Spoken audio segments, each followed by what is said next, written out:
कई सारी गलत धारणाएं हमारे समाज में मनगढ़ंत गलत गलत सिद्धांत प्रचार करते रहते।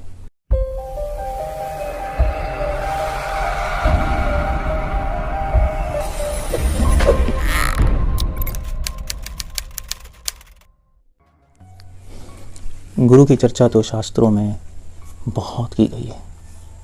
शास्त्रों में भूरी भूरी प्रशंसा करते हैं गुरु की। कई मंत्र हैं, कई श्लोक हैं। कोई ऐसा शास्त्र नहीं है जिसमें गुरु की वंदना नहीं है।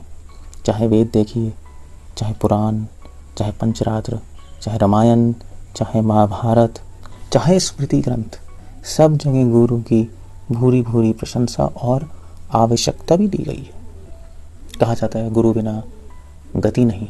मगर गुरु को लेके कई सारी गलत धारणाएं हमारे समाज में। ये तो निश्चित है, ये तो अकाट्य सिद्धांत है कि गुरु आध्यात्मिक जीवन में अनिवार्य है। परंतु आजकल के गुरु मनगढ़ंत गलत गलत सिद्धांत प्रचार करते रहते। उन सारे सिद्धांतों में से 3 सिद्धांत बहुत खतरनाक हैं जो आजकल बहुत प्रचलित हैं।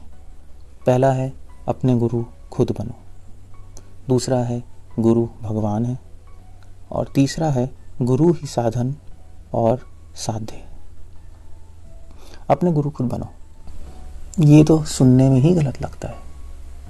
इस संसार में कुछ भी सीखने के लिए हमें टीचर चाहिए होता है। चाहे आप मैथ सीखे, केमिस्ट्री, बायोलॉजी, कोई भी सब्जेक्ट सीखिए, उसके लिए टीचर चाहिए होता है। स्कूल में, कॉलेज में, पोस्ट ग्रेजुएशन में, सुपर स्पेशलाइजेशन में आप चाहे कितने ही उत्तीर्ण बन जाए, कुछ नया सीखने के लिए टीचर चाहिए, शिक्षक चाहिए, अध्यापक चाहिए, आचार्य चाहिए। तो ऐसे ही आध्यात्मिक जगत में क्यों नहीं शिक्षक चाहिए? आध्यात्मिक जीवन में क्यों नहीं एक अध्यापक चाहिए? क्यों नहीं एक टीचर चाहिए? वो भी तो एक नई चीज़ है जो हम सीखने जा रहे हैं। और वैसे भी अपने गुरु खुद बनो कहने वाले लोग अंततः ये कहना चाहते हैं, सुनो सबकी, करो मन की। ये सिद्धांत प्रोफेसर राधाकृष्ण, जो कि भारत के प्रेसिडेंट भी थे एक समय, उन्होंने ज़्यादा प्रचार किया था।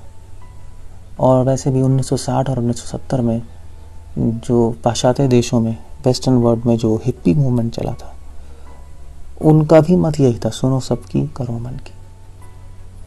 मगर आप ही सोचिए, क्या ये सिद्धांत ठीक है? आप ही सोचिए, क्या ये सिद्धांत हमें कुछ सिखा सकता है? अगर हम सबकी सुनेंगे और मन की करेंगे तो अंततः हम कुछ सीख सकते हैं। हमें तो गुरु की सुननी होती है और वही करना होता है, तब व्यक्ति सीखता है। इस सिद्धांत से तो मन में भ्रम पैदा हो जाएगा, हम अपना ही कुछ नया सिद्धांत खड़ा कर देंगे। और वैसे भी शास्त्रों का आदेश है, जिन शास्त्रों में गुरु की महिमा बताई गई है, उन्हीं शास्त्रों का आदेश है कि गुरु स्वीकार करना चाहिए। कई मंत्र श्लोक हैं इस पर, तद विज्ञानार्थम गुरुमेव विगच्छेत्।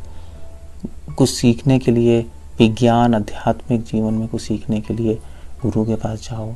सुमित पानी स्तोत्रियम ब्रह्मनिष्ठम तद विद्धि प्रणिपातेन परिप्रश्नेन सेव्योपदेक्ष्यन्ति ते ज्ञानम ज्ञानिना सत्पदर्शिना, ये गीता में आता है। वही शास्त्र जो गुरु की महिमा और आवश्यकता बता रहे हैं, वही शास्त्र बता रहे हैं कि गुरु के पास जाओ और उनसे सीखो। दूसरा, गुरु भगवान है। गुरु भगवान है, ऐसा सिद्धांत कहने वाले लोगों को एक मंत्र बहुत अच्छा लगता है। गुरु ब्रह्मा गुरु विष्णु गुरुदेवो महेश्वरा गुरु साक्षात परब्रह्म तस्मै श्री गुरुवे नमः। ये मंत्र स्कंद पुराण के उत्तरखंड में दिया है।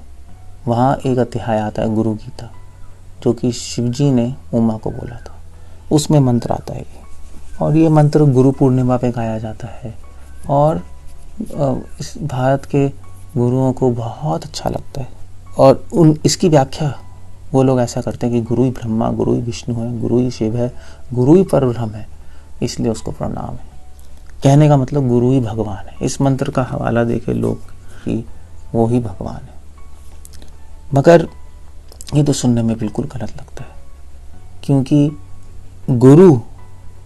गुरु का असली कार्य है बताना भगवान कौन है, ये नहीं बताना कि मैं भगवान हूँ। वही असली गुरु है। तद विज्ञानार्थम स गुरुमेव विगच्छेत, ये उपनिषदों में दिया है। गुरु बताता है कि भगवान कौन है, ये नहीं बताता मैं भगवान हूँ। इस श्लोक का मतलब लोगों ने गलत निकाला है। श्लोक का मतलब है कि गुरु ब्रह्मा की तरह, शिव की तरह, विष्णु की तरह महान है। या दूसरे शब्दों में कहने का मतलब है, जैसे मान लीजिए कहते हैं मेरा पुत्र शेर है, इसका मतलब क्या, वो शेर बन गया? नहीं, इसका मतलब है शेर की तरह वो बलवान है। उसी प्रकार गुरु ब्रह्मा का मतलब है कि गुरु ब्रह्मा की तरह अपने भक्तों के जीवन में आध्यात्मिक पथ की सृष्टि करता है। गुरु विष्णु की तरह अपने भक्तों, अपने शिष्यों का पालन करता है, उनको ज्ञान देकर। और गुरु अपने शिष्यों के रास्ते में जो संशय है उनका नाश करता है, शिव जी के तरह। और गुरु साक्षात परब्रह्म, और गुरु साक्षात परब्रह्म है। कहने का मतलब है कि गुरु भगवान को बहुत प्रिय है, इसलिए भगवान उनको अपने से अभिन्न मानते हैं। ऐसे गुरु को मेरा प्रणाम। और तीसरा क्वेश्चन है, गुरु ही साधन और साध्य है। इसका मतलब यह है कि कुछ गुरु कहते हैं कि मैं ही सब कुछ हूँ, मेरा ही नाम लो। गुरु भगवान के मंत्र की जगह गुरु मंत्र देते हैं और कहते हैं कुछ करने की जरूरत नहीं, मृत्यु के समय हम तुम्हें आके वापस मुक्ति प्रदान करेंगे, ले जाएंगे। अब आप ही सोचिए, ऐसे गुरु तो ढोंगी गुरु ही हो गए, जो अपनी पूजा करवाने के लिए बहुत अच्छा तरीका निकाला है। भगवान को हटा के अपनी फोटो लटकवाते हैं दीवारों पे और अपनी पूजा कराते हैं। जैसे मैंने बताया था, असली गुरु तो भगवान की फोटो आगे लगवाता है, कहता है भगवान की पूजा करो, भगवान ही साध्य है, भगवान ही साधन है। अब ऐसे भी गुरु एक गाइड, एक टीचर, एक फ्रेंड होता है। गुरु हमें रास्ता दिखाता है और रास्ते पे चलने का काम तो हमें ही करना होता है। गुरु हमें दिशा दिखाता है, प्रयास हमें करना होता है। गुरु कृपा देता है, मेहनत हमें करनी होती है।